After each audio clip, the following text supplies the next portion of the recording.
e vou admitir, portanto,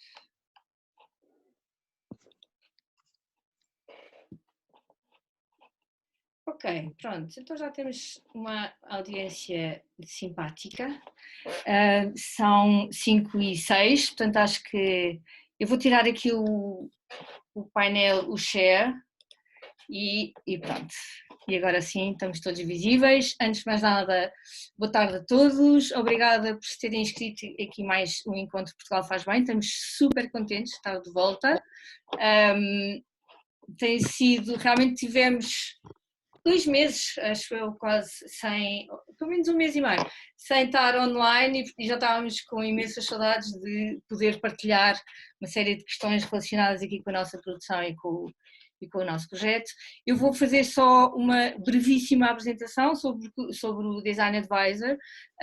Na verdade é um projeto que começou muito antes de Covid, mas e da situação em que nós vivemos, decorrente de uma ação de promoção de uma série de marcas portuguesas no contexto de uma feira, na FIL, e foi um projeto direcionado à hotelaria, onde nós, equipa Design Advisor, enquanto arquitetas e designers de interiores, nos apercebemos que conhecíamos muito mal a produção portuguesa.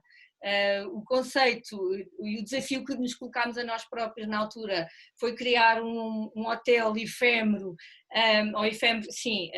em que o conceito era utilizar única e simplesmente materiais e revestimentos e equipamentos 100% produzidos em Portugal, e foi incrível a quantidade de coisas que nós descobrimos e que não conhecíamos, e pronto. E portanto, desde aí temos vindo a desenvolver um bocadinho este projeto no modelo side project, ou seja, qualquer coisa que nós levamos avante ao mesmo tempo que temos vindo a desenvolver, em que nós trabalhamos, não é? E que estamos no desenvolvimento das nossas atividades enquanto arquitetas e designers, e de repente, em contexto de Covid, o projeto ganha uma dimensão enorme, porque nos adaptámos e muito, muito por força desta adaptação ao digital, e eu quase que o transporte destes encontros que já realizávamos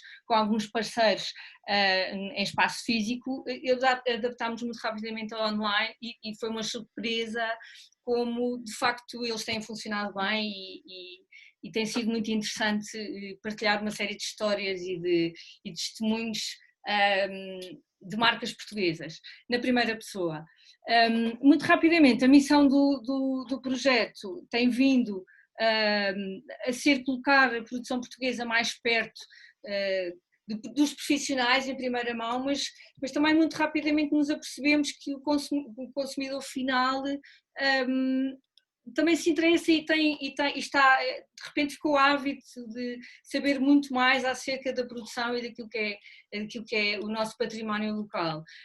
E por essa razão isto ganha uma dimensão que nós não contávamos, e de repente o projeto tomou quase que conta do nosso dia-a-dia.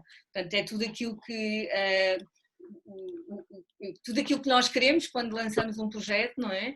Mas de facto agora a responsabilidade aumentou muitíssimo. Nós começámos por criar um diretório, muito simplesmente. O nosso objetivo foi colocar num só local o maior número de marcas, de modo a fazer chegar de forma mais acessível e rápida ao consumidor final e profissional, e depois temos vindo a desenvolver uma série de eventos onde se encontram, onde se incluem estes encontros, para criar no fundo uma série de experiências de modo a tornar, eu diria que esta mensagem de que Portugal faz bem de uma forma mais atraente e quase que passo o clichê mais sexy, que é uma palavra que agora se utiliza muito. E portanto temos vindo a desenvolver os encontros, temos também uma série de um menu no nosso protótipo que temos online para contar histórias, no fundo, em modelo de leitura, e mais recentemente temos vindo a criar um produto novo que nós chamamos os roteiros Portugal Faz Bem. Eu vou só fazer aqui um share muito rápido. Estás a gravar, verdade? da plataforma. Joana, estás a gravar? Por acaso não estou, mas vou já começar a gravar. É isso. Não, estou a gravar, desculpa, estou a gravar. Pronto, e de facto estão a ver a plataforma, não estão? Sim, sim. Boa. Pronto, então o que nós temos online é um protótipo, portanto o nosso objetivo é criar uma plataforma, é passar por uma plataforma robusta, precisamente para permitir o maior número de pessoas viver emoções únicas através da produção portuguesa. Eu sei que isto é um objetivo altíssimo, mas até agora as pessoas que se têm vindo a interessar pelo projeto têm-nos dito que isto faz sentido e as pessoas estão interessadas de facto em conhecer a produção portuguesa e cá em cima temos os menus que nós estamos a trabalhar. Portanto, eu reforço mais uma vez que estamos numa fase de teste, estamos neste momento a propor-nos programas de aceleração para levar o projeto a uma dimensão maior e precisamente para encontrar um modelo não só de negócio, mas de como conversar com o público que já nos segue e portanto estamos muito, como é que eu ia dizer, muito francas, queremos dizer isto de uma forma muito franca, ou seja, estamos muito orgulhosos das 50 marcas que já temos online, as montras que temos vindo a criar pretendem passar o lado que os catálogos com o qual nós convivemos todos os dias não passa e portanto as montras falam muito sobre uma perspectiva da produção, ou seja, como é que as marcas começaram, de maneira que elas se implementaram no mercado, como é que elas se mantêm, qual o desafio do dia-a-dia e no fundo passar aquele lado emocional, que mais uma vez é um bocadinho clichê de uma conversa enfim, que todos temos hoje em dia, mas que as nossas marcas estão muito ávidas, ok? Pronto, não tenho mais nada a dizer sobre o Design Advisor, Portugal faz bem, a não ser que este é o 14º encontro, e nós estamos super orgulhosas deste pequeno número, mas que para nós já é muito grande, e agradecer muitíssimo ao painel que vai estar hoje, mas que infelizmente vou ter que dizer que a Wanda Jorge não vai poder estar porque teve um contratempo pessoal e pronto, e vamos ficar com mais tempo para conversar com os restantes convidados. A agenda que vamos seguir é aquela que nós partilhamos no nosso convite, portanto vamos dar primeiro a palavra ao José e à Susana da Investwood, portanto vão-nos apresentar e falar de como é que a Valpromat e o Viroc, não é, essencialmente, como é que estão no mercado e como é que, mais uma vez, como é que se implementaram e como é que uma marca que sai dali de junta à rápida, que é uma coisa que eu acho maravilhoso, e se internacionaliza desta forma e como é que tem conseguido e como é que é o desafio dia-a-dia pelo facto de ser português. E depois temos o Carlos Coelho, presidente da Ivity e um dos fundadores da Portuguese Mask, que tenho a maior honra de receber. Temos-nos contactado e falado muitíssimo através das redes sociais, mas é a primeira vez que estamos, depois de termos falado ao telefone, não é? É a primeira vez que estamos aqui com mais tempo para conversar um bocadinho. Não tenho mais nada. Passo a palavra rapidamente para a Susana e para o José, dizendo só muito rapidamente que a Susana representa, espero não me enganar, o marketing, certo? E que faz o atendimento direto ao canal profissional. Portanto, nós quando conversamos com a Investwood para colocar alguma questão, falamos diretamente com a Susana, e o José tem um posicionamento mais técnico e portanto está mais virado para as questões da engenharia da marca, certo? Certo. Pronto. Susana, não sei se tem uma apresentação para partilhar. Tenho aqui. Boa. A Susana é arquiteta também, tal e qual como a Pepa, eu, a Carla, que fazemos parte aqui da equipa da Design Advisor. A única coisa que nós somos expert é em desenvolver ambientes de interiores e jardins. E portanto esta coisa de estarmos digital e tentar perceber como é que de repente um diretório se pode transformar numa coisa maior é um enorme desafio para nós, tá bom? Portanto, mais uma vez, super obrigado por terem aceito este convite. Passa a Obrigado. palavra, Susana. Então, boa tarde Susana, a todos. começa tu. Boa tarde a todos. Portanto, eu sou Susana Batista, venho aqui representar o grupo Investud. Nós temos 3 fábricas, todas portuguesas, em Portugal, com material português e com muito orgulho. Portanto, vamos falar basicamente das 2 marcas principais, embora tenhamos também uma que é a IFM, que fabrica o Platex. Temos a Valcromat, que é a fábrica é Valbopan, que é na Famalicão da Nazaré, um sítio fantástico também, sem desprimor para a Rábida. A Rábida. Em Setúbal temos a fábrica da Viroc. A Rábida faz parte das minhas férias, portanto é sempre uma coisa muito boa, muito presente na minha cabeça. Exato. Na minha vida, aliás. Exato. Relativamente ao painel Valcromat, portanto, Pinheiro, queres falar tu Eu falo um bocadinho, é assim, o painel Valcromat, isso é um dos grandes orgulhos. Não existia nada antes de ter nascido o Valcromat. O Valcromat foi um painel que nasceu em Portugal e foi lançado em 1998 numa feira em Paris. Ou seja, durante muito tempo, o Valcromat nunca teve qualquer tipo de concorrência, porque não havia. Hoje em dia, internacionalmente, já começam a surgir bastantes fabricantes com painéis similares, mas que ainda não têm as mesmas características que, de facto, o painel Valcromat tem.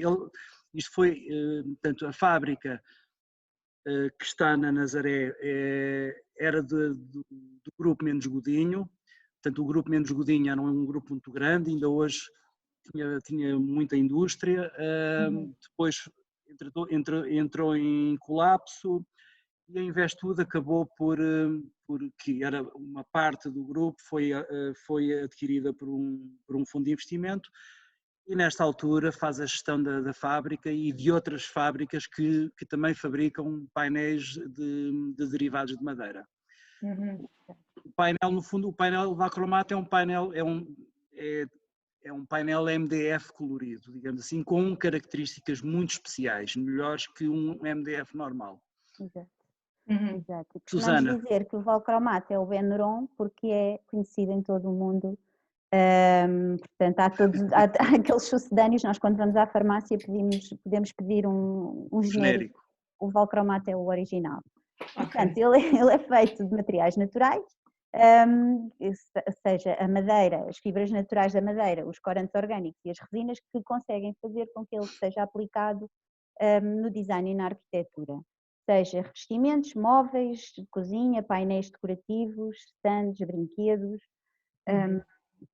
Ele surge em 10 cores, estamos quase a ter outra, mas ainda não posso dizer muito mais sobre isto. Portanto, lançámos uma nova este ano, tentamos ser inovadores, ir ao encontro das necessidades dos arquitetos, pronto, por isso é que também, lá está, como dizia no início a Joana, eu sou o veículo de comunicação com os arquitetos. Portanto, fala arquitetês, a Susana fala arquitetês. Portanto, tentamos ir atrás das tendências, tentamos estar a par do que é necessário, do que é realmente usual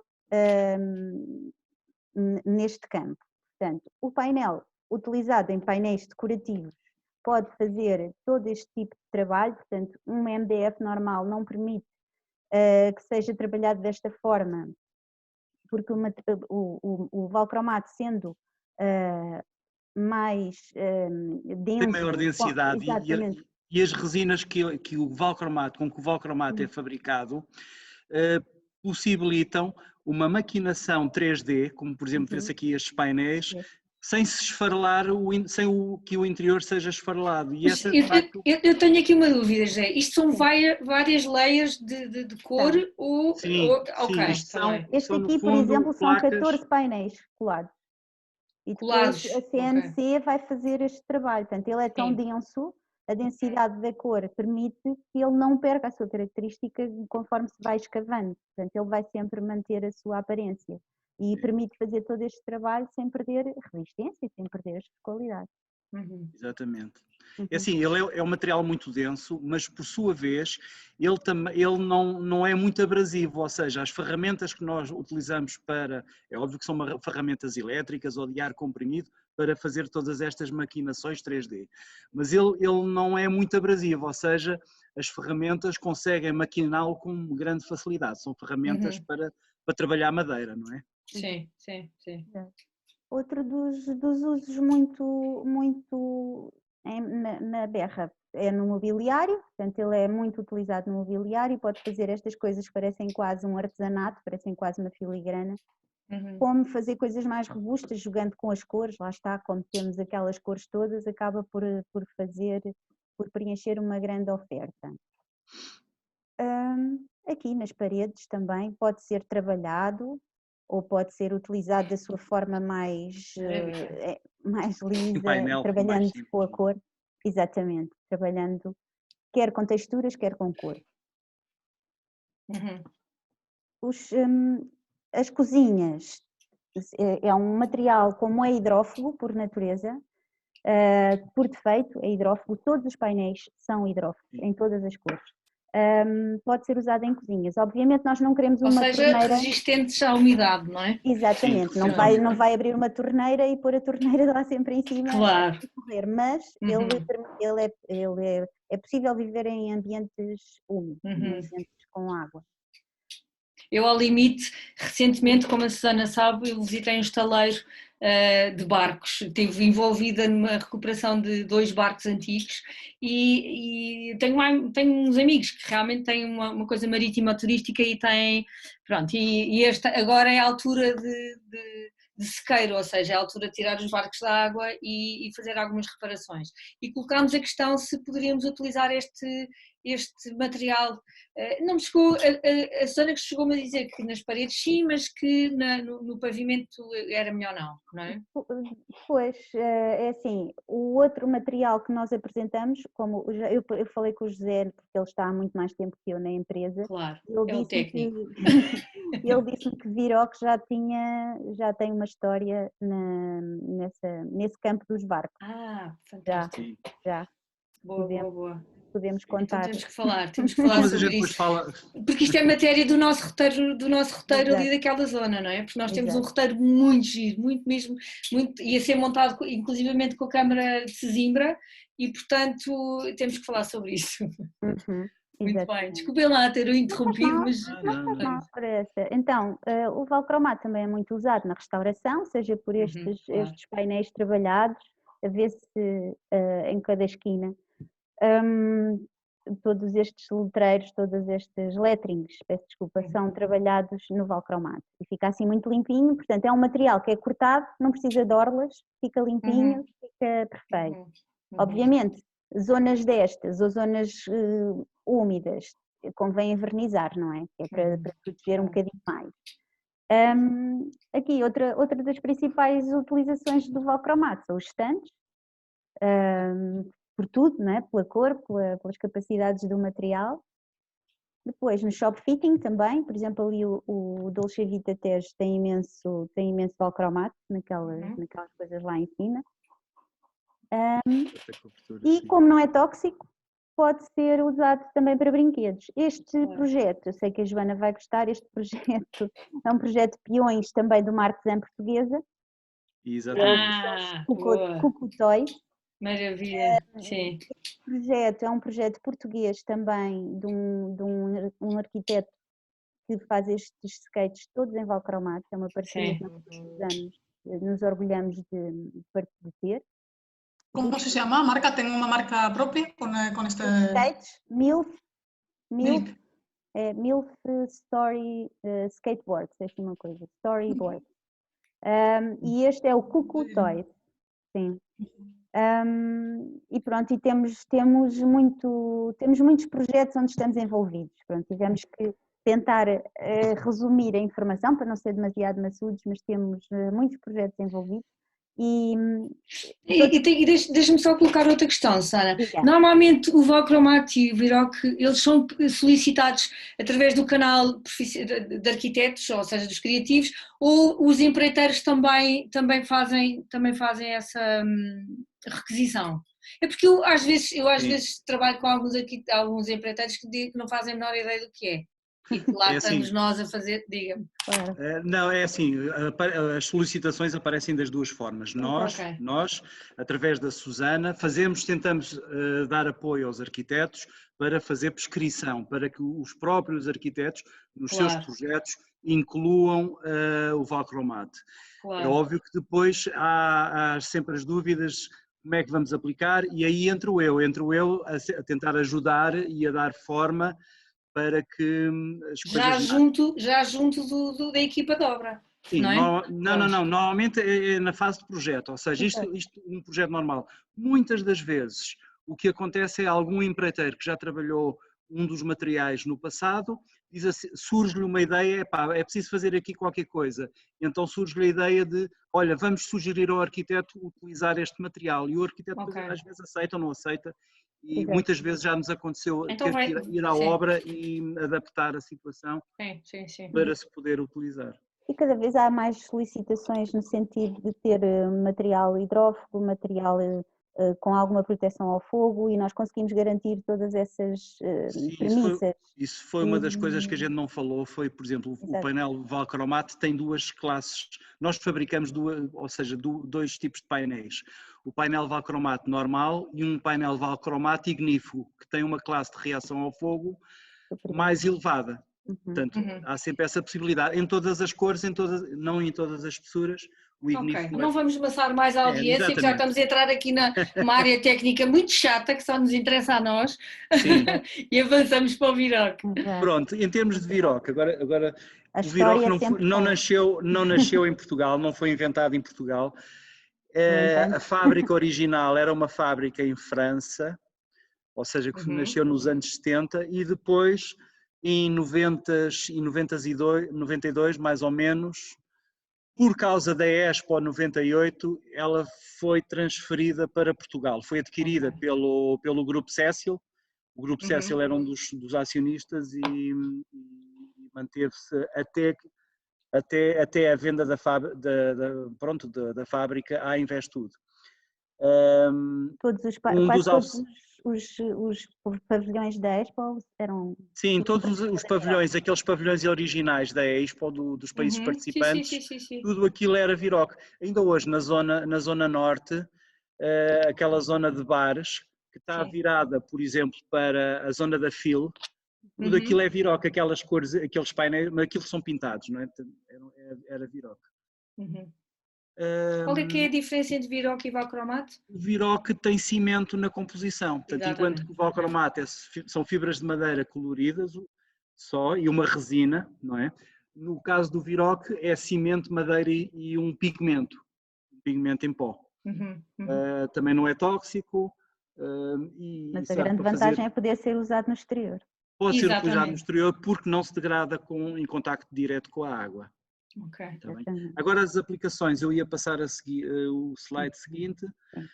A principal, portanto isto é as cores que o Viroc fabricamos, é o cinza era originalmente só fabricávamos cinza. O que nos distingue efetivamente dos nossos concorrentes é que nós enveredámos pela utilização do painel Viroc como acabamento.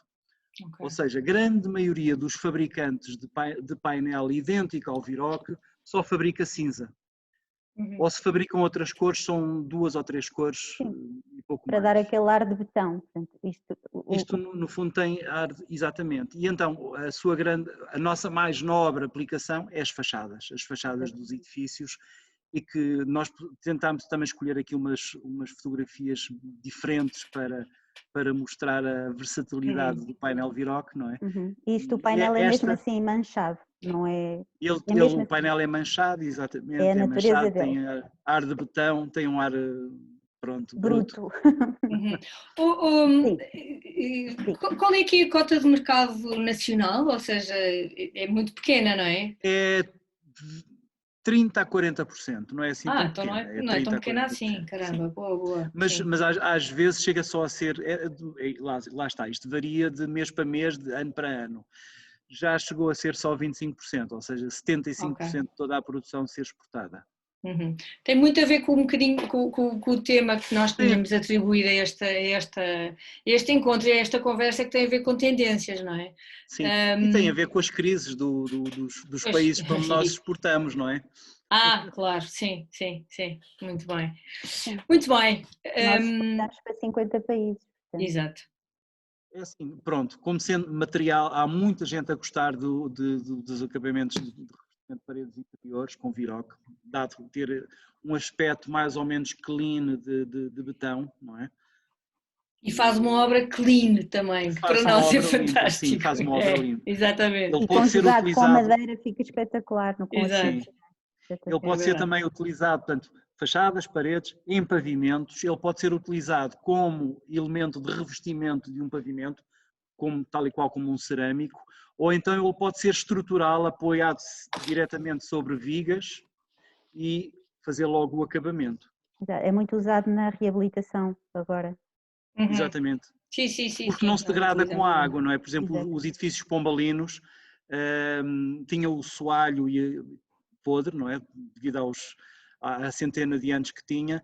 E então na reabilitação remove-se o soalho de madeira e colocam, a maior parte muita gente coloca Viroc, porque a durabilidade é maior que uma madeira em contacto com a água. O painel Viroc também é muito utilizado para revestir tetos exteriores, tetos interiores, portanto tem essa versatilidade e dá-lhe um aspecto, fica com um aspecto de betão. É óbvio que sendo um painel com dimensões físicas, vão sempre surgir juntas e os arquitetos depois acabam por também tirar partido dessas juntas para lhe dar efeito. Ele pode ser utilizado em mobiliário interior. Curiosamente ontem estávamos a discutir se colocávamos a fotografia inferior do lado direito, porque isso é uma cantina universitária e a Susana dizia, isso é uma fotografia tão feia, tem os armários, mas é verdade, mas é isso, dá um ar bruto, não é? Mas depois verdade. Pode ser acabado com verniz e fica absolutamente, tem um aspecto bonito das coisas, não tem que ter um ar rude. E tem um ar contemporâneo, tem um ar super contemporâneo. Exatamente, portanto, tem o ar que as pessoas... Exatamente. Depois, como mobiliário exterior, ele uma vez que não se degrada, é assim, ele pode ficar com algum mau aspecto, por exemplo, se cai uma pinga de água e o painel não está envernizado, aquela pinga vai ficar marcada. Mas ele não se degrada, portanto ele pode ser utilizado perfeitamente no exterior. Sim. Como mobiliário, não é? E depois pode-se fazer painéis decorativos, como é o caso de, por exemplo, aqueles fotografia superior esquerda, tem uns maquinados, com riscas que de facto ficam bonitos, ou então diversos coloridos, ou ser recortado. Exato, não tem a mesma versatilidade, ou mesmo não é tão plástico como o valcromato, mas também permite fazer. Para nós termos percepção do que é possível fazer ou não com o material, nada melhor do que visitar as instalações, ou não costumam fazer isso? Sim, normalmente assim, as pessoas, alguns clientes nossos visitam a fábrica. Normalmente aí só se visita a produção, não é? Exatamente. O fabrico do painel. Então, este tipo de coisas é apresentado, é mais apresentado porque não temos lá assim, grandes exemplos para mostrar às pessoas. Lá fabrica-se o painel. É engraçado. Mas é preciso, o que eu estava a dizer, é preciso aprender como é que o painel é fabricado, no fundo, para depois poder também ter este tipo de ativações, não é? Sim. E de criações, de criatividade. É curioso, por exemplo, uma pessoa, há 2 anos atrás, salvo erro, um distribuidor nosso que começou a trabalhar connosco, ele virou-se e disse assim, houve uma apresentação com as fotografias, portanto, mais ou menos como agora fizemos, e ele disse, ainda bem que depois de ver estes trabalhos feitos, eu tinha olhado para as paletes de Viroc e andava eu a pensar, o que é que eu vou fazer com isto? porque ele não sabia o que é que havia de fazer com isto. Quando o material chega em palete. É de facto a criatividade dos arquitetos e dos designers que lhe dão forma. Porque aquela pessoa tinha aquele material ali para vender, ele não fazia a menor ideia o que é que, para aquilo servia, para aquilo, o que é que aquilo servia. Aquilo era ali um bloco de betão que estava ali, que para ele é pá, que trambolho que está aqui. Exato, o Viroque começou a ser usado só como cofragem perdida e os arquitetos resolveram trazer para as fachadas e depois vamos experimentar dentro de casa. E assim foi. E hoje em dia é o que é. Exatamente. Ou seja, a nossa evolução foi muito também puxada por causa dos arquitetos que nos foram Pela desafiando. experimentação no fundo, não é? Por exemplo, a maior parte dos nossos concorrentes hoje em dia continua a fabricar e fornecer painel Viroque cinza que serve como elemento de suporte. E depois é colocado um revestimento colado e pronto, de cerâmico, de tijolo, seja do que for. Exato. Sim, muito bem. Pronto, e só para terminar, nós estamos também nas redes e temos todo o gosto se precisarem de falar connosco. Estamos desde julho no Instagram, já estávamos no Facebook, mas agora estamos a revolucionar isto tudo, o site, e pronto, espero que nos visitem e que tenham gostado. Sim, senhora. Muito bem, eu por mim estou perfeitamente esclarecida. Eu tenho aqui já algumas questões, mas vamos deixar para o final.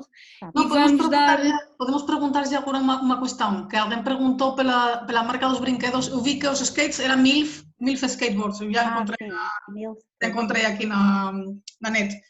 Mas os outros brinquedos têm outra marca, não é? São outra marca que... Eu escrevo aqui, Cuco Toys. Ok. Está aqui. Cuco Toys. Está bem, pode ser para todos. Sim. Perfeito. Então, estava eu a dizer que para alguma questão adicional deixamos para o fim e passamos a palavra ao Carlos. Carlos, das 100 pessoas inscritas temos 23 online, mas depois também já sabemos que podemos sempre partilhar a gravação que estamos a fazer e na verdade a maioria das pessoas quase que se inscreve para depois ter de facto a gravação. Mas, enfim, quando quiseres. Vou começar. Pronto, em primeiro lugar gostava de dizer o seguinte. Eu estou a falar de máscara para me lembrar e para vos lembrar que estamos numa pandemia. E esse facto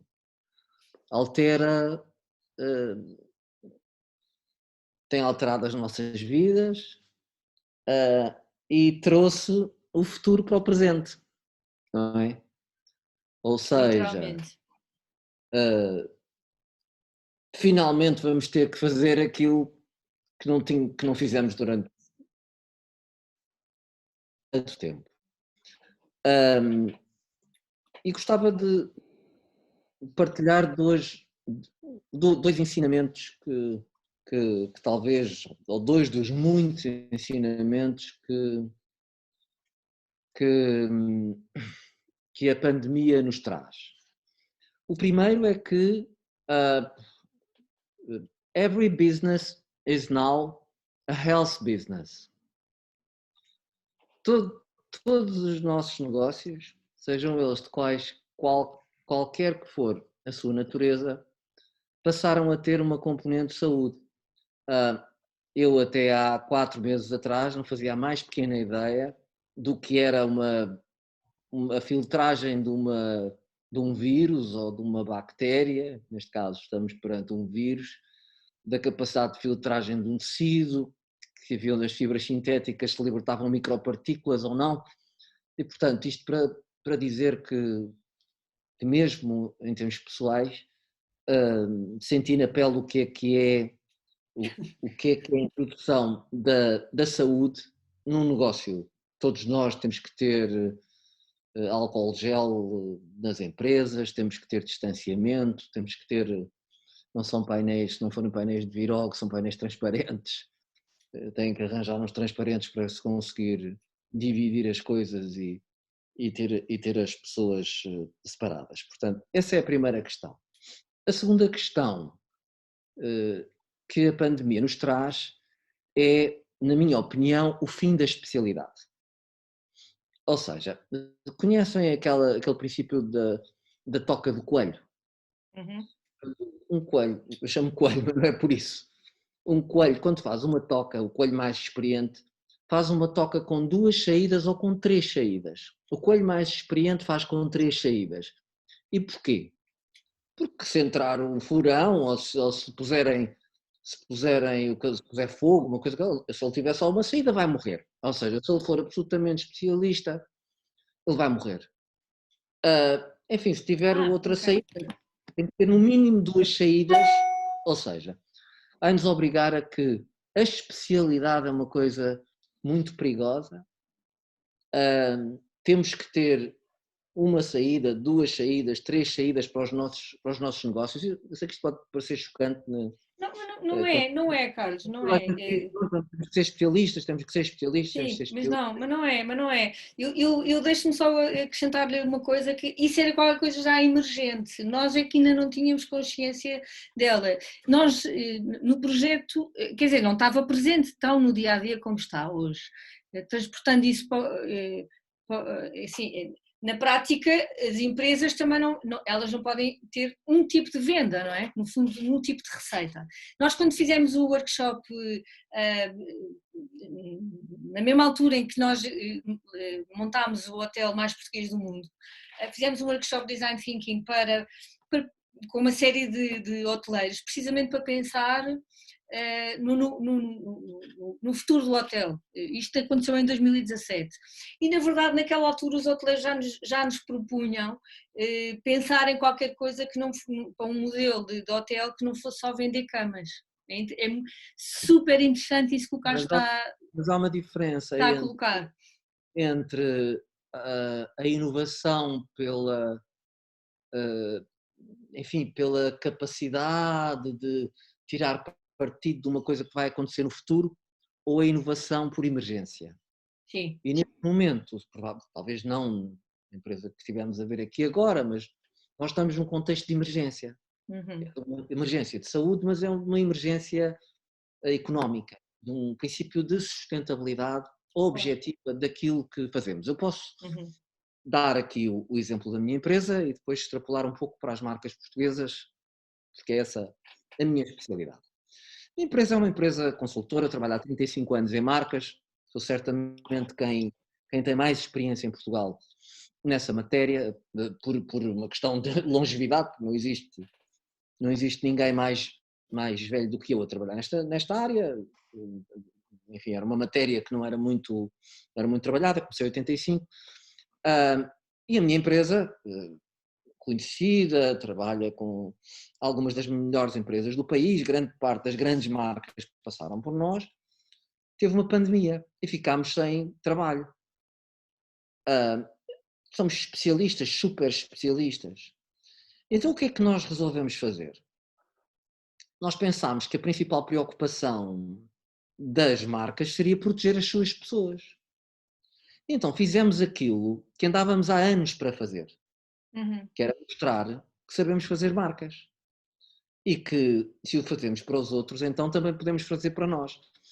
E por isso aquilo que eu tenho na minha cara não é mais do que o exemplo, que uma arma que junta aqui 3 pilares que eu acho que são absolutamente vitais para esta altura da economia, que é, por um lado, a sua funcionalidade, nas suas funcionalidades mais básicas, a sua funcionalidade funcional, ou seja, a proteção das pessoas, a funcionalidade estética, no sentido de não fazer com que andemos todos num hospital ambulante, na rua, com máscaras cirúrgicas a importar centenas de milhões de euros de lixo, literalmente lixo. E, portanto, temos aqui uma questão funcional. Temos uma segunda questão, que é indústria portuguesa, capacidade de técnica, know-how da indústria nacional, neste caso indústria têxtil, neste caso destas máscaras estamos a falar de um tecido com uma tecnologia que se chama interlock, consegue numa camada simples, com uma malha dupla, portanto fazer uma parede dupla numa parede simples, que consegue, portanto, no fundo faz uma filtragem que permite uma certificação do nível 3 e consegue um conforto fora do normal. Uma coisa feita em Portugal, tecnologia portuguesa. E depois, aquilo que todos sabemos da capacidade de misturar máquinas com pessoas para conseguir fabricar, conseguir industrializar uma peça que tem uma componente industrial e uma componente manual. Portanto, temos aqui o segundo pilar, capacidade portuguesa de fazer coisas de melhor qualidade. E uma terceira, que é promover o país.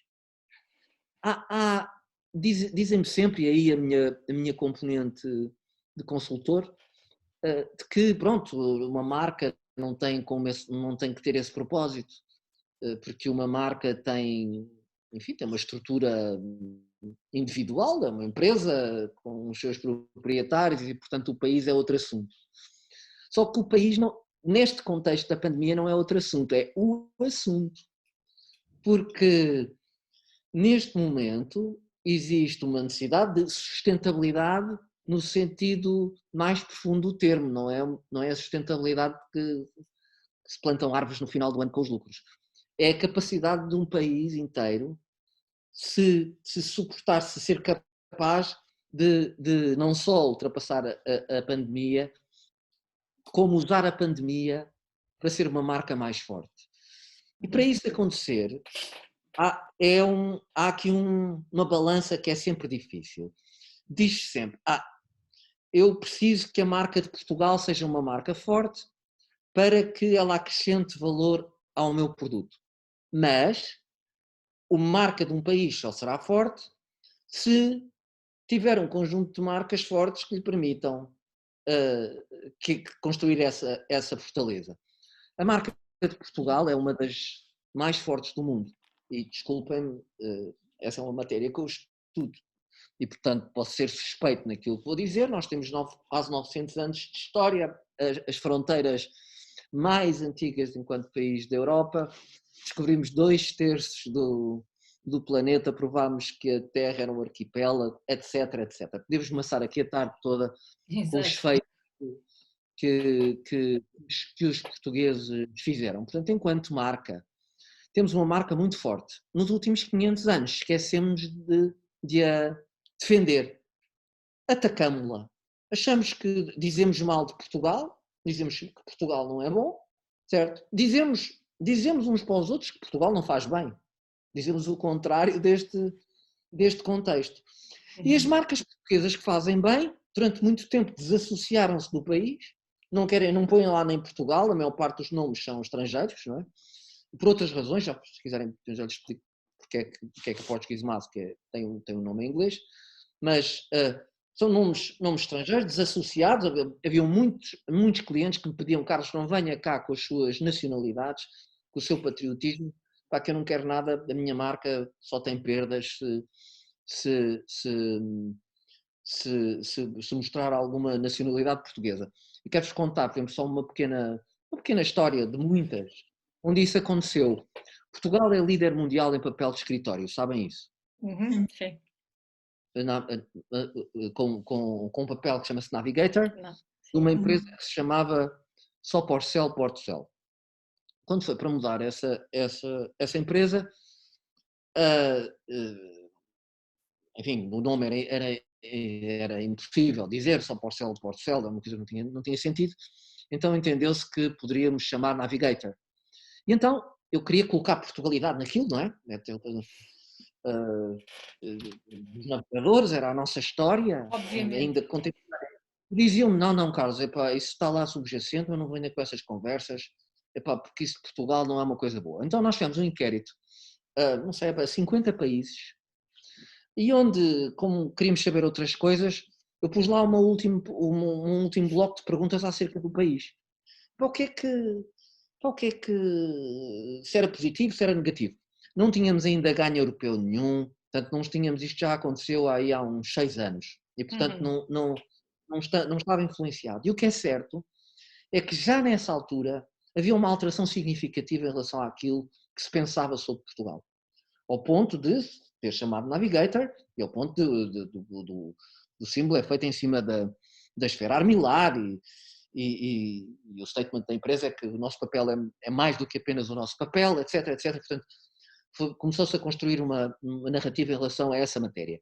Mas é preciso que se aproveite esta pandemia, por isso talvez a pandemia não seja apenas uma questão de respeito uns pelos outros, em usar máscaras e termos os devidos cuidados, mas os cuidados que temos que ter nesta matéria de Portugalidade para conseguirmos que as nossas marcas potenciem a marca do país, para que a marca do país possa potenciar as nossas marcas. Eu acredito profundamente numa economia de micro-multinacionais. Acho absolutamente disparatado achar-se que o país depende de meia dúzia de marcas, ainda por cima estrangeiras. Nada contra marcas estrangeiras, mas tem um enquadramento diferente neste discurso. Nós somos um país pequeno, pequeno no território de terra, porque somos grandes na nossa zona económica exclusiva. A nossa zona económica exclusiva, também para lembrar, é a quinta maior do mundo, o que nos coloca numa posição enquanto país. Eu lembro estas coisas para, no mínimo, nós nos lembrarmos que os Lusíadas somos nós. Carlos, não é uma coisa que alguém escreveu sobre outros. Aqueles maus e bons, os que têm medo e os que têm vergonha e os que conseguiram os conquistar, somos mesmo nós. Não é? E, portanto, essa história que tem o passado é-nos agora posta. Eu acho que estamos agora perante um momento onde se vai medir a nossa fibra. Os descobrimentos não vão ser feitos da mesma forma. Pegando nas suas palavras, em que estado é que está a nossa produção, de que modo é que ela está preparada para receber esse desafio? Para nós tem sido uma surpresa incrível perceber exatamente aquilo que o Carlos está a dizer, que é a qualidade e o know-how que nós temos, mas que depois nós próprios, e dentro das próprias marcas, quase que não valorizam o país de modo a receber aquilo que tem de valor, não é? E nós começámos este projeto Design Advisor muito antes da pandemia, é um bocadinho quase que uma teimosia minha, sou super apaixonada pelo país, nunca tive uma grande necessidade de viver para fora, nós não temos, somos super tradicionais em casa, modernos, mas tradicionais, e eu sou profundamente apaixonada por Portugal, sou capaz de me emocionar como uma formiga portuguesa, mas de facto eu dei por mim numa altura, em 2017, a olhar para um setor da produção onde eu trabalho há 30 anos e que de repente percebi que não conhecia. Claro que eu sei que todas elas se internacionalizaram e têm uma capacidade imensa, nós emergimos loucamente durante este quase que um ano que temos estado a trabalhar mais como é que eu ia dizer, mais imersamente com as marcas, mas na verdade falta-nos empatia com elas. Elas não querem nada connosco e quase que nós não queremos nada com elas. Em que estado é que estamos para mudar isto? Eu quero imenso ouvir a sua opinião sobre isto e vou colocar já uma segunda sobre e ponha uma de cada vez. Ponha uma de cada vez. Está bem, então vá. Bora lá. Em primeiro lugar, eu acho que temos que dividir as empresas, marcas portuguesas em duas, e as indústrias em duas. Sim. Aquelas, vamos dividir em duas e vamos partir do princípio que elas são boas. Portanto, as que não são boas já estão de lado. Portanto, com uma capacidade técnica extraordinária, inventaram alguma coisa ou têm algum fator de diferenciação, seja ele tecnológico, seja ele mais artesanal. A maioria delas não são marquistas. Não estão, não incorporam dentro das organizações a perspectiva da venda, seja ela B2B ou muito menos B2C. Portanto, não são marquistas, estão preparadas para fazer contratos. E aquilo que se viu é que com esta paragem dos contratos estão perdidas. porque deixaram de ter contratos. Não estão habituadas a vender, não estão habituadas a fazer um preço, estão habituadas a fazer um preço face ao contrato. Então, um contrato, alguém fez o caderno de encargos e que está habituado a responder. Não está habituado a viver na incerteza de uma venda. Portanto, essa é a primeira questão. As segundas, as que são marquistas, de facto, tiveram que fazer o seu trabalho, a maior parte delas fora do país.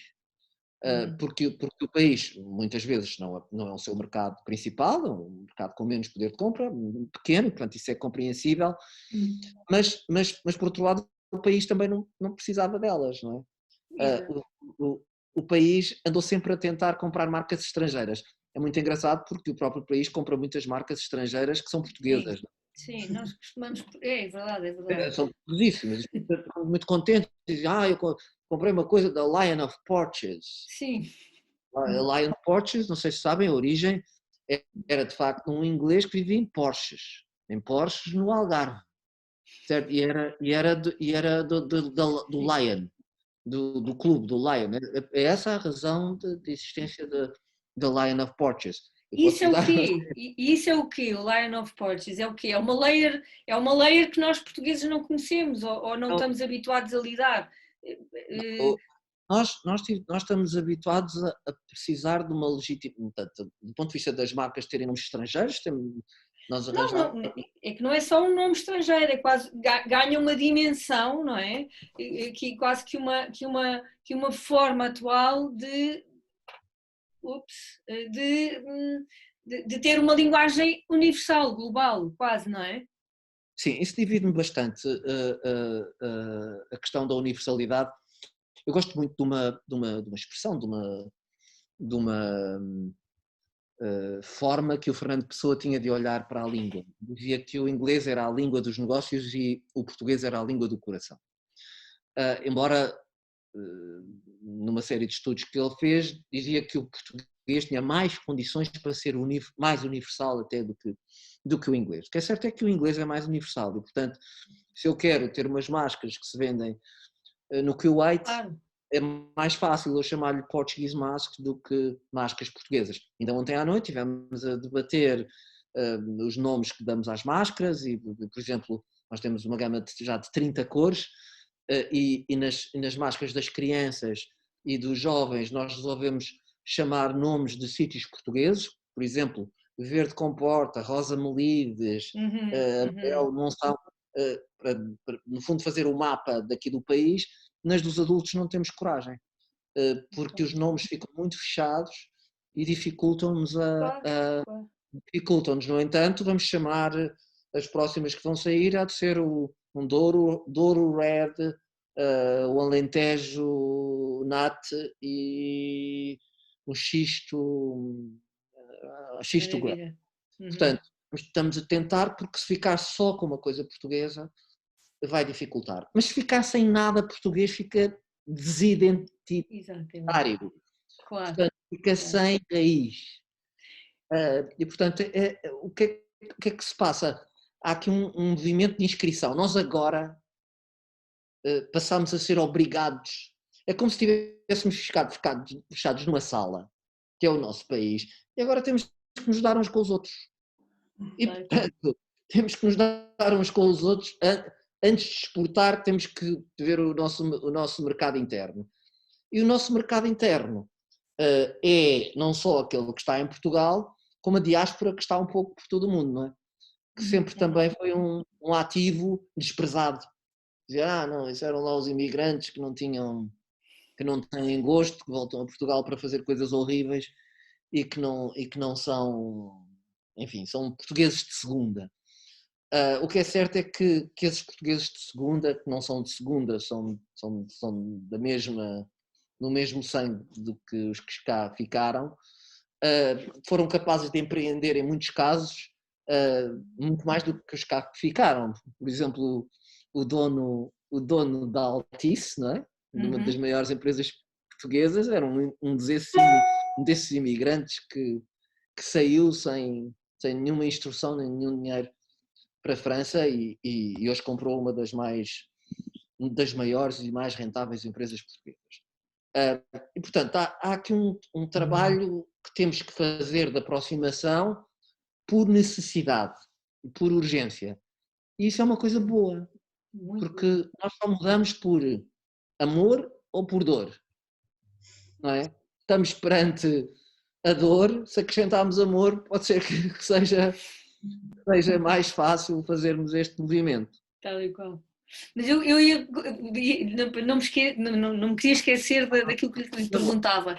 Em que estado é que está a nossa produção, Carlos? Qual é a avaliação que faz, uma vez que agora, como é que aprendeu a fazer as máscaras? Como é que foi a sua aproximação à produção têxtil? Qual é que foi o maior desafio? Não sei o que eu... Não consigo ver... Não consigo ver assim um desafio. Eu posso lhe dar um exemplo. Cada desafio é um desafio, não é? Aquilo que eu vejo muitas vezes é que há uma diferença. Portanto, para mim uma marca, o objetivo de uma marca é produzir riqueza. Simples, numa conversa mais simples. O objetivo de uma marca é vender mais caro. Eu não consigo compreender alguém que faz uma marca para vender mais barato, não entendo. Sim, sim. A Zara não vende mais barato. Portanto, há um bocado de confusão entre o posicionamento, preço e a margem, não é? Aliás, neste meu negócio, agora novo, eu acho engraçado, a Mango lançou máscaras a semana passada pela primeira vez em coisa e vende uma máscara de 12 euros, de muito qualidade que a minha, portanto a margem... A máscara da Mango custa 1 euro na produção e é vendida por 12 euros. Me falam em margens baixas, cuidado. E, portanto, é preciso perceber como é que as coisas que se passam. Mas o que eu vejo, não vou fugir à pergunta. Aquilo que eu vejo é, em Portugal tem-se vergonha de trabalhar na qualidade percebida. Eu vou dar este exemplo que é o mais fácil de todos e que dou há muito tempo. Toda a gente reconhece a qualidade do azeite português, não é? O azeite português é extraordinário. Melhor do mundo. Só que o mundo não acha. 1 litro de azeite português, o mercado dos azeites funciona com venda a granel. Traders espanhóis vêm a Portugal comprar azeite português para colocar no mercado internacional com rótulos italianos. E então, o que é esta comparação em euros simples para entendermos? 1 litro de azeite português com rótulo português vale 2 euros. O mesmo litro de azeite português com rótulo espanhol vale 4 euros. O mesmo litro de azeite português com rótulo italiano vale 8 euros. E, portanto, qual é que é a diferença? Os italianos começaram há 100 anos a valorizar o seu azeite. Exato. E convenceram o mundo que o azeite italiano é o melhor do mundo.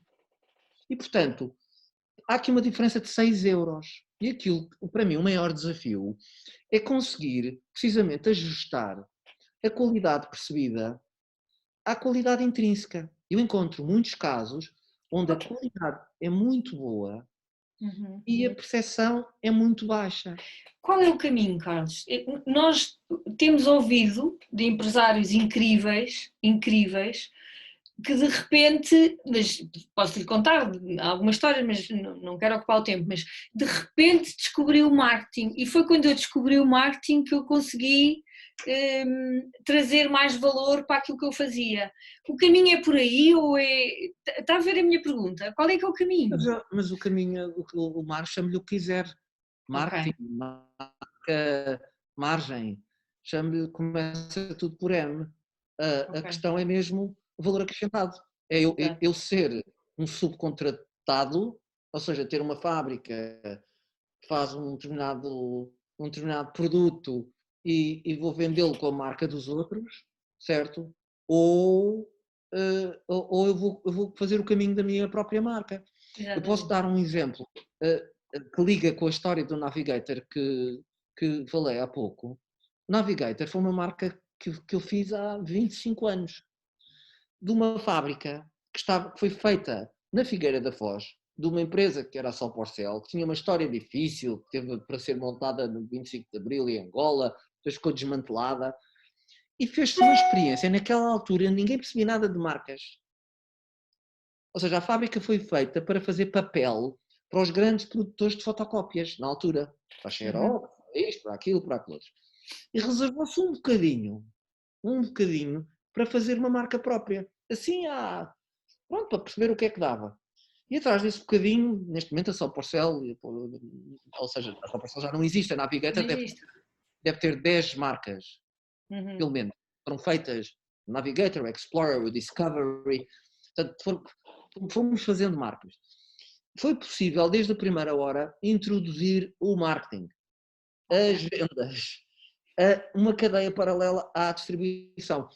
Eu tenho amigos que olha, no azeite e noutros, que eu digo, poça, tu não vais ter negócio daqui a 10 anos. Claro. Agora és rico. Não vais ser. Porque estás simplesmente a colocar-te numa situação que a possibilidade que tens agora de investir na tua marca, daqui a 10 anos não vais ter. E a introdução da componente marketing, da componente marca, numa empresa, não é um processo instantâneo, não é... Não arranjar alguém do marketing, contratar a minha empresa ou outra qualquer e faz uma marca e organiza. Não tem essa magia. E, portanto, o maior desafio é pegar, por exemplo, na área têxtil. Algum de vocês já ouviu falar numa marca que se chama Polo Piquet? Não. Pois não, é apenas uma das maiores empresas do mundo da área têxtil. É em Vizela. Percebem o que quer dizer? Tem uma produção vertical.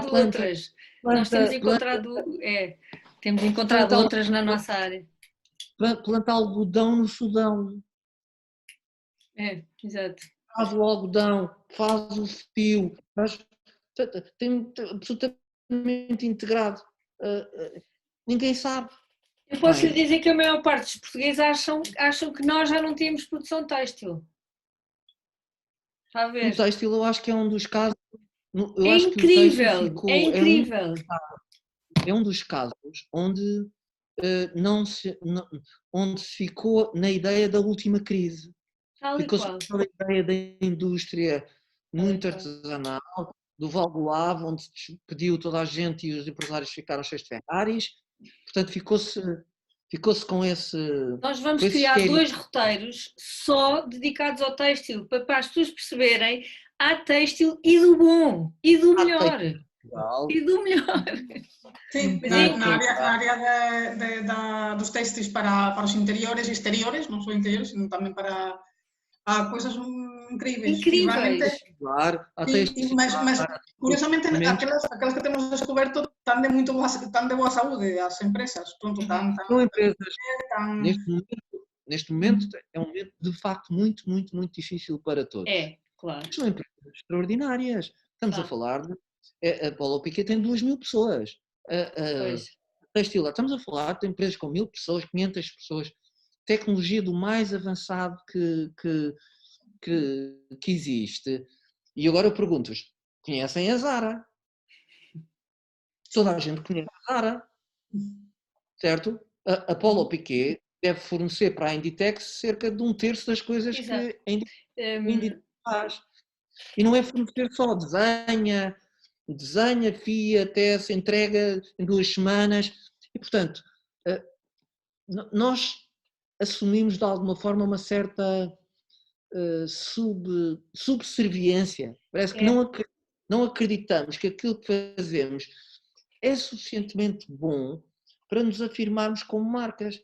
A Zara nasceu numa aldeia, na Galiza, certo? E foi capaz de transformar uma das marcas mais importantes do mundo, com um trabalho super bem feito. E, portanto, porquê é que não podemos fazê-lo? Porquê? Porquê é que sempre que se diz, não, nós podemos ser campeões do mundo, também podemos. E não precisa de ser com a dimensão da Zara. Eu acredito mesmo, não sei se já disse aqui, desculpem se me vou repetir, num país de micro-multinacionais. Sim, completamente. Nós, a diversidade, mais uma vez, a toca do coelho, nós temos que ter muita saída, enquanto país. Para além do ponto de vista do edifício do país, quanto mais diversidade tivermos, melhor. para que não corramos risco nenhum numa indústria específica ou alguma coisa específica. Agora, as empresas têm que ter, por exemplo, nós temos que acabar com um discurso que é um discurso, por exemplo, político e dizer assim, que pena, nós temos poucas empresas grandes, nós somos um país de pequenas e médias empresas, como se isso fosse uma coisa má. Não, até porque quando caem muito mais alto. Exatamente. Ou seja, quem nos dera não tivéssemos nenhuma empresa grande. Exatamente, tal e qual. Tal e qual. Carlos, nós quando iniciámos este projeto do Design Advisor, pensámos, vamos criar um diretório e isto vai ser rapidamente, vamos mapear aqui a coisa e pronto, e depois vamos encontrar aquele mindset normal, depois vamos encontrar um modelo de negócio e pronto. E de repente começámos a fazer a aproximação, começámos a desenvolver estes e começámos a fazer a nossa pesquisa.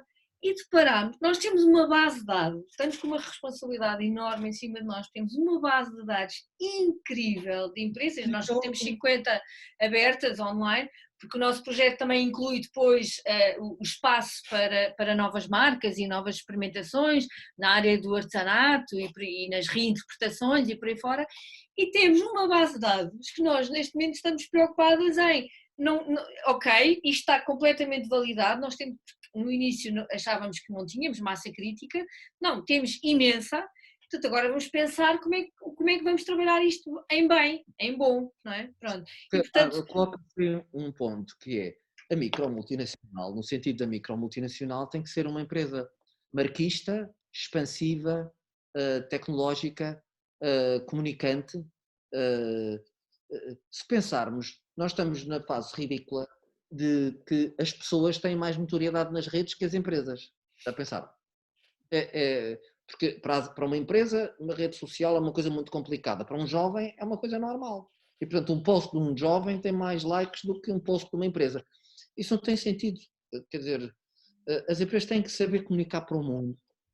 Têm que encontrar, se calhar não são as mesmas redes, são outras, mas tem que ter essa dimensão, tem que ter essa dimensão de comunicação internacional. Não se pode fechar no país, tem que comunicar com o país, mas não se pode fechar. A segunda questão é, há aqui um desafio de cooperação. Eu acho que há mesmo, eu não preciso de ser só na perspectiva da fileira, a perspectiva funcional, que é a fileira disto, mistura-se com aquilo. Vou dar o exemplo mais ridículo, que é, não se pode promover a fileira dos vinhos sozinhas, não se bebe vinho sem comer, não é? E, portanto, não tem sentido promover determinadas fileiras só porque sozinhas, não é? E, portanto, há ligações que podem não ser assim tão óbvias, mas que são interessantes. E para de facto, para ir para o mundo, vou só dar uma pequenina nota da história para nos inspirar agora. Na altura dos descobrimentos, os descobrimentos eram feitos com firmas dos descobrimentos, ou seja, faziam-se empresas público-privadas para ir descobrir coisas. Com uma parte, na altura, eram com 3 partes, era uma parte do dinheiro do rei, outra parte uma parte da igreja, da Ordem de Jesus, e outra parte do empresário, que dizia assim, olha, eu quero ir fazer isto, portanto, juntavam-se interesses. E era possível fazer isto. Eu acho que nós temos que voltar a juntar interesses, mas não da forma tão... Os interesses, há um interesse público na promoção, existem algumas coisas, depois os setores mais organizados criaram as suas associações, há o Portugal Foods, e depois há um não sei quanto, e há a Vini Portugal, e há isto e aquilo, pronto, organizações de setores, também há a Associação dos Textas e a de Mobiliário, etc. Mas vai ser preciso mais do que isso. Porque vai ser preciso mais do que isso, vai ser preciso, como país, sermos mais ativos. E mais empáticos, não é? Tem que haver mais empatia também entre as associações, entre as marcas, é isso. Porque nós vamos estar num momento, a lei pela qual o universo se rege não é aquela que nós nos regemos. Não quer ser... Como é que eu explico isto? o micromundo, aquilo onde nós estamos envolvidos, os átomos e as partículas, gerem-se pelo princípio da probabilidade, do caos e da sorte. E nós temos que acreditar nisso. E, portanto, se eu juntar coisas óbvias, se calhar elas não vão dar certo. Se eu juntar coisas de uma forma diferente, se eu conseguir entrar nos mercados de uma forma diferente, eu vou aumentar as probabilidades. E nós estamos neste momento, há uma parte deste momento que não é bom, não é? Que me entusiasma, porque há a possibilidade de fazer de outra maneira, percebem? Sim. Nós somos muito poucos aqui. Portugal nos últimos 20 anos não cresceu, sabiam? Uhum. Nos últimos 20, não foi nos últimos... Não cresceu nada. Está tudo melhor, está tudo melhor. Nós até acreditamos, não é? Que está melhor, olhamos à nossa volta, está melhor. Mas do ponto de vista de números, não conseguimos acrescentar valor. Eu tenho que conseguir vender as minhas máscaras a 20 euros, não é a 2. Claro. Percebem o que quero dizer? Uhum. Tenho que conseguir. Então tenho que procurar os mercados que têm possibilidade de comprar uma coisa que é melhor que as outras. E, portanto, nós temos mesmo que nos empoderar, enquanto portugueses, de um orgulho, não é do falso orgulho, de que somos melhores que os outros. Cada país faz o seu trabalho, não é? Mas as nossas coisas têm que valer mais. Têm que valer mais. E para valer mais é preciso investir nelas, é preciso regá-las e é preciso fazer em conjunto, porque as marcas sozinhas não vão lá. Ou seja, eu não consigo sozinho ir promover a minha marca para o Japão. Pois é. Não consigo, quer dizer, não é. E esse é um ponto muito difícil para nós, não é? A questão da empatia e do associativismo. Os portugueses têm esta... E não tem que ser por fileiras, percebem o que quero dizer? Se calhar os painéis que tivemos aqui a ver agora vão com outras coisas que não, claro, não óbvio. Como materiais de construção. Nós estamos Não sei se é... Não sei se é por aí. Nós estamos a fazer esse exercício com os roteiros, por acaso, interessante. Por exemplo, os roteiros fazer turismo, claro, marcas, não é? É uma ótima forma de levar as pessoas a ver as coisas de outra maneira e vão lá estar potenciais compradores, são sementes mais cirúrgicas, portanto são menos sementes, mas muito mais emergentes. Mais profundidade. Exatamente. Desculpe não estar a dar o seu exemplo, mas eu dou, não faz mal. Pepa, queres... Carlos, eu estou a adorar esta conversa, como é evidente, não é? Estou a amar. Não sei, Pepa, queres colocar alguma questão? Queria ouvir o Carlos falar. Pronto, van surgindo ideias, não é?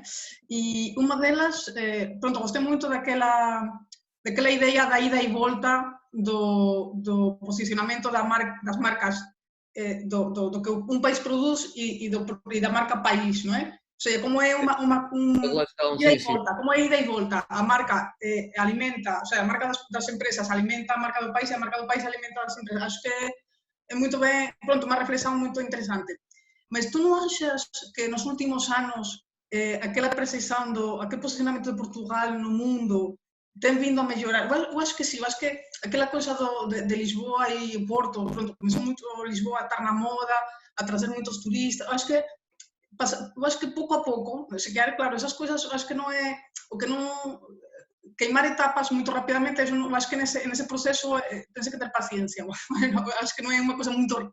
Pronto, aquilo que é só moda, também as modas vão e vêm. Consolidar, não é? Eu acho que o que agora é... Pronto, agora há mais pessoas que conhecem, Portugal está a sair, pronto, e eu acho que se está a sair bem, no sentido que a diplomacia portuguesa, não sei, aquela forma de ser meiga, não é? Ou mais descontraída e tal, acho que também há uma forma de as pessoas de fora perceber Portugal e as pessoas de Portugal Sim, mas, pouco a pouco eu acho que está a melhorar a percepção do país e dos produtos portugueses no exterior, não é? Não sei, eu sou otimista nesse mas eu caso. vou-lhe dar um exemplo. Eu vou-lhe dar um exemplo. Isso é verdade. Nos últimos anos a percepção melhorou, mas os preços não mudam. Vou-lhe dar um exemplo. Nós conquistámos a taça, portanto, o campeonato da Europa de futebol em França aos franceses, certo? E, portanto, na perspectiva do futebol, ultrapassámos França, ganhámos estatuto, enchemos o peito de ar. Vou-lhe dar um exemplo. Bom, isso teoricamente melhorou muito a percepção do país. Sabe quanto é que vale o vinho mais caro francês? Muito. O mais caro francês deve valer agora qualquer coisa como quase 10 mil euros, 9.800 euros, Romanée Conti, certo? A vinha que tem 1 hectare. Eu tenho 1 hectare de vinha. Fizeram o seu trabalho e vendem o vinho. O vinho mais caro português vale 400 euros. Exato. Pois mas é o que dizemos, é o tempo. Os franceses começaram com aquilo dos vinhos, eles Não são os começaram, primeiros não. a começar, não é? Ou seja, que Não é um começaram, não. percurso, não é? Mas aí é que está. De longo... Espera, não. Numa conferência o ano passado, no Douro, no qual participo anualmente, sobre os recursos endógenos, eu dava o exemplo, um exemplo óbvio, não nada de extraordinário, quer dizer, que o Douro é a região de vinho mais antiga do mundo. Depois estava lá um entendido português que me dizia: Carlos, você não tem razão, porque existe um registro perdido não sei de onde, que há uma região em França que eventualmente terá tido uma orientação administrativa que a coloca como mais antiga. Eu dizia assim: desculpe, onde é que você quer ir? Onde é que você quer chegar com isso? Em primeiro lugar, isso não é de senso comum. E se o for, olha, esconda-o. Esconda-o. Porquê? Porque não é sequer razoável que não pegue num património, vamos ver, mesmo que fosse que a francesa fosse a mais antiga, Portugal seria a segunda mais antiga do mundo. Mas não é verdade, é a primeira. Durante muito tempo negligenciou-se isso. Só a semana passada, ou há 15 dias, aberta no meio da pandemia, é que foi de iniciativa privada aberto um equipamento que se chama World of Wine para celebrar o vinho e a cultura no Cais de Gaia. O Cais de Gaia, o cais mais antigo do mundo de vinho. A notoriedade que tivemos nos últimos tempos é verdade. Os portugueses estão melhores com o país. A notoriedade que o país tem é melhor. A respeitabilidade é melhor. A substância que temos para dar está cá. Porque nós temos mesmo história, e temos mesmo cultura, e temos mesmo geografia, e temos mesmo hospitalidade. É verdade. Portanto, não é um conceito abstrato que se usa só para promover o país, mas não conseguimos transformar isso em riqueza. Eu fiz recentemente um estudo, ainda está a decorrer, na zona de Tâmega e Sousa.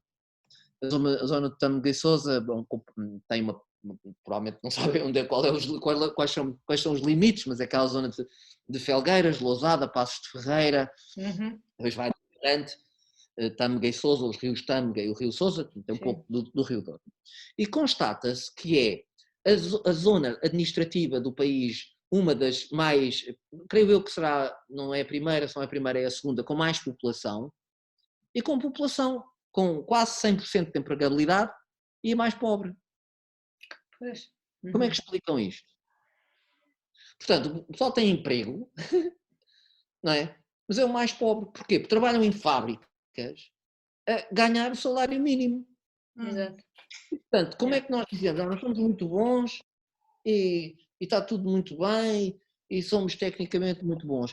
Então, somos muito bons para pagar mal às pessoas. É porque as marcas não estão a acrescentar. Somos muito maus a criar marcas. É isso, Carlos. deixa-me...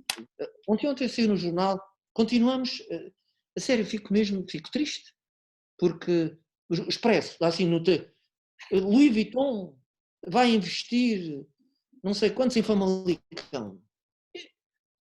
E o pessoal fica todo contente, mas ficam contentes porquê? Porquê? Isso só significa que o Louis Vuitton descobriu ali um manancial extraordinário para produzir coisas extraordinárias a preços muito baixos. Porque nós não acreditamos que conseguimos ter uma Louis Vuitton ou conseguimos ter uma Hermès. Uma Hermès é uma indústria, eu brinco sempre, não sei se algum daqui conhece a Burel, conhece certamente. Sim. Eu brinco sempre com a Isabel e com o João, porque a Serra da Estrela, os nossos Montes Hermínios, não é? Eu dizia sempre, nós vamos transformar a Burel no nosso Hermès. A Hermès é uma empresa artesanal, é feita à mão, se não for feita à mão, aquilo não pode valer aquilo. E que temos várias, não temos só a Burel, temos várias. Não é? Podíamos ter várias Hermès. Mas temos que acreditar que isso se faz. Percebe? Que é possível fazer isso. E não que se está sempre a falar de preço baixo e de ser competitivo e de entregar e de fazer os sapatos. Por exemplo, o setor dos sapatos foi um setor que se uniu para se desenvolver. Fê-lo tem-se desenvolvido bem, mas está difícil criar marcas. Tá. Não tem, ou seja, conseguiu sair da falência, porque falido em absoluto, não é? Mantinha os fundamentais, mais uma vez, a capacidade de fazer, a qualidade com que faz, mas a introdução do marketing, a introdução da venda, a introdução da perspectiva de trabalhar a percepção e não apenas a realidade. A realidade de fazer à mão, isso não chega. Não chega não. Mas eu por acaso, estamos aqui, são 6h30, estamos em hora de terminar. Eu queria colocar, porque a questão do marketing por acaso ainda por cima está muito presente aqui na minha família. De repente os meus filhos todos resolveram estudar todos marketing. E como é que isto está nas novas gerações? Olha, eu ainda sou do tempo que uma vez estava no... não sou novo, não é? Estou escondido atrás da máscara. Não somos. Então estava em Lisboa, aqui nas Amoreiras, a cortar o cabelo, e ao meu lado estava o presidente de uma empresa muito grande na altura, que às tantas dizia assim: Carlos, você nem sabe o que é que me aconteceu. E eu dizia: o que é que lhe aconteceu? Que diga lá. É uma coisa que ainda estou aqui para remoer. Mas diga lá o que é que pode se ajudar em alguma coisa. Ele dizia-me: se calhar pode. Então o que é que foi? Veja lá que a minha filha foi para o marketing. Pois é. Eu disse: você está a falar de sério? Sim, veja lá, Carlos, Agora foi-se meter no marketing, Parecia uma droga, eu dei uma drogada. Não, é verdade. Mas como é que está hoje? Eu acho que ainda é um subproduto. Aliás, muitas vezes dizem isso é só marketing, não é? É. Ou seja, uma coisa depressiva, não é? Eu antes de ontem perguntavam-me assim, não vou dizer o nome porque isto vai ficar gravado e portanto não vou poder, mas perguntavam-me uma pessoa de cargo associativo o que é que eu achava. Eu não sou especialista em marketing, atenção, mas de acordo com esta coisa, pronto, com o trabalho que temos vindo a desenvolver, que tal, Joana, o que é que acha? Se eu devo ter o marketing indoor ou acha que pode ser contratado? E eu fiquei, como é que isso é possível?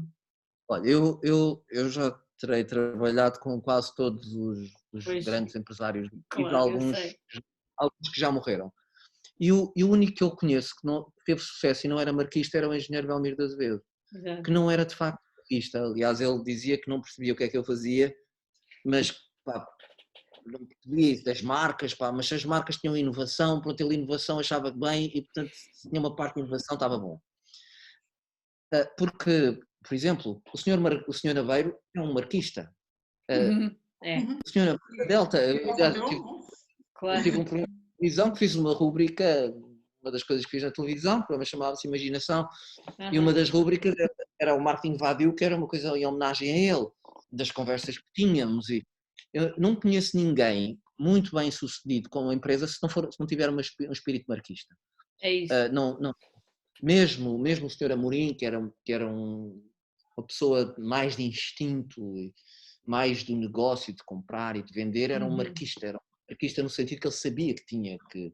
Portanto, não era um marquista de fazer marca, não era um homem com competência sim. de materialidades, mas tinha esse princípio. O marketing o marketing é uma competência absolutamente vital na Vital. contemporânea. Bom.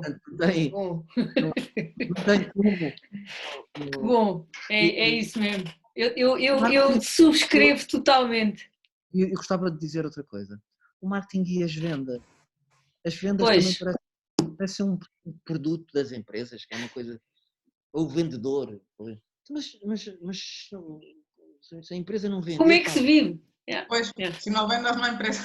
Como é que se vive? Como é que se vive? Outra coisa gira tamén que me sugeriu a tua conversa foi o tema dos nomes. É verdade que todos vamos para o inglés por ser máis internacional, pronto, porque toda a xente sabe, mas houve un exemplo, digamos, de como subverter iso, e ainda por cima con un idioma que ninguén coñece no mundo, que é o sueco.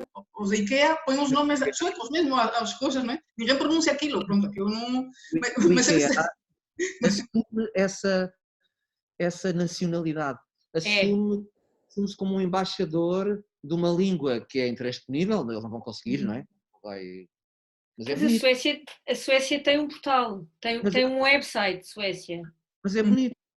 Ou seja, é o máximo. Eu tenho orgulho neles. Também eu.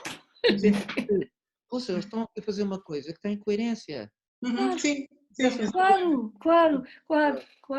E os escandinavos tamén sendo países pequenos en populación, porque sin ser daqueles grandes países mega non sei que, souberon moito ben tirar partido das súas peculiaridades, do seu diseño, de non sei que, e tamén acho que ten un percurso interesante para se estudar, e ás veces tamén non é para copiar, non é que cada país ten que ser diferente e todo iso, mas acho que son exemplos de países pequenos, mas que souberon procurar o seu posicionamento, a súa cota no mundo, non é? A súa identidade é recoñecível, acho que é interesante. Países, em alguns casos, muito mais pequenos que Portugal, muito com mais menos história, com muito menos mundialidade, muito menos conteúdo. Portanto, foram capazes de, talvez porque são mais estruturados, e o caso do IKEA teve a sua história na Alemanha, portanto o IKEA venceu porque venceu na Alemanha, porque teve logo ali o seu primeiro mercado mais fora de casa, mais difícil de todos, mas que não sei, porque se calhar não tiveram outra alternativa e nós somos mais idealistas e mais românticos e vivemos pior, mas mais resignados. E por isso volto talvez terminado como começo, nós estamos numa pandemia, aproveitemos a pandemia. Eu quero aproveitar esse seu bocadinho para dizer que nós temos um código a partilhar para todas as pessoas que se inscreveram nesta conversa. Muito obrigada por ter proporcionado essa oferta, Carlos, que é Design Advisor PT Mask, e que podem utilizar até ao final do mês, e recomendo vivamente, porque as máscaras são fantásticas. Eu não pus a minha hoje, mas temos cá uma panóplia imensa e comprei, fui das primeiras a comprar. Susana e José, querem acrescentar uma última palavra? Alguma questão, algum aviso?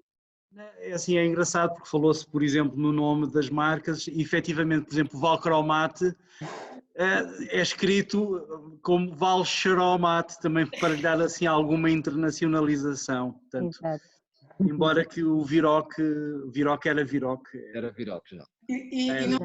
Pode ser de qualquer idioma, não é? O que é bom da Viroc é que pode ser de qualquer sítio. Tipo, não, aqui no caso da empresa da Investud e dos produtos Viroc, a nossa toca de coelho é de facto, tem muitas saídas porque nós tentamos exportar para outros países para também tentar valorizar o preço do material.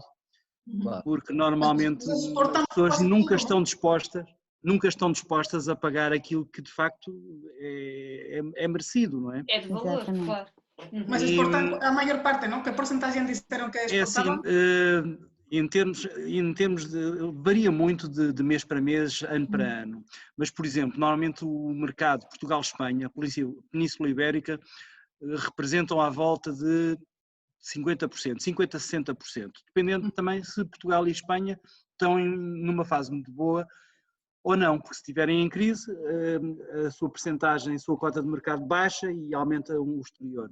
Mas acaba por ser um bocadinho a nossa tentativa de compensar as nossas vendas, porque nós efetivamente precisamos de vender, precisamos divulgar, porque senão as fábricas fecham e os produtos não se fazem. Exatamente. Exato.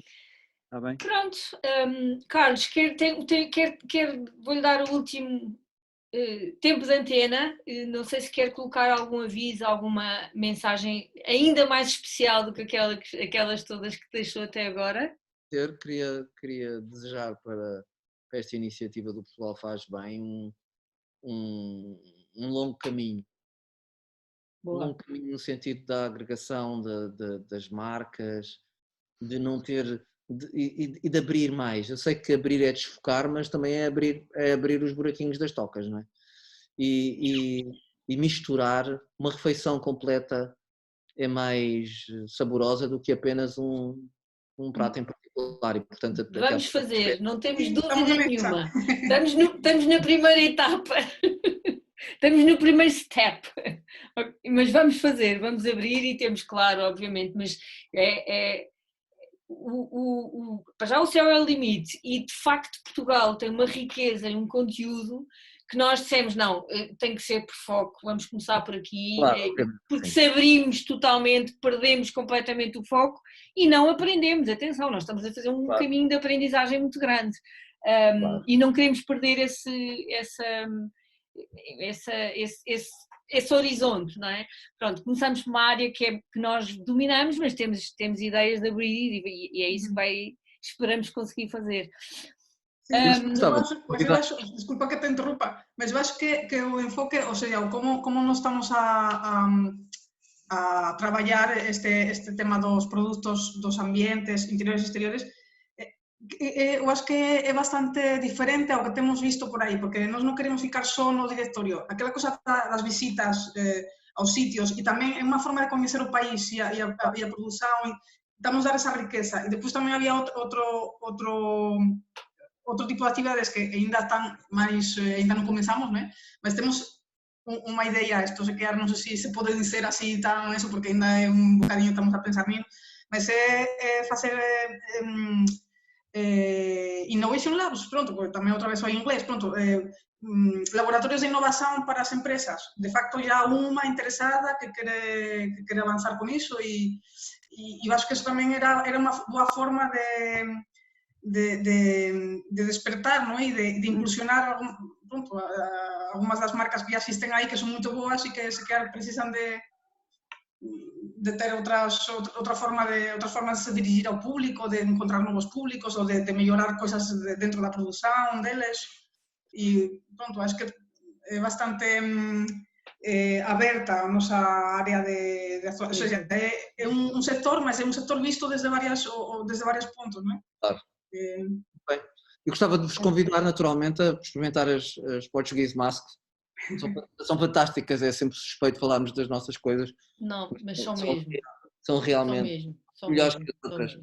É verdade, é um facto. E portanto, se experimentarem vão perceber. E transportam aquilo que Portugal precisa, que é a própria marca de Portugal em si.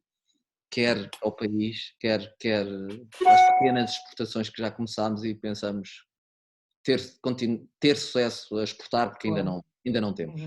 Muito bem. Tá bom. Pronto.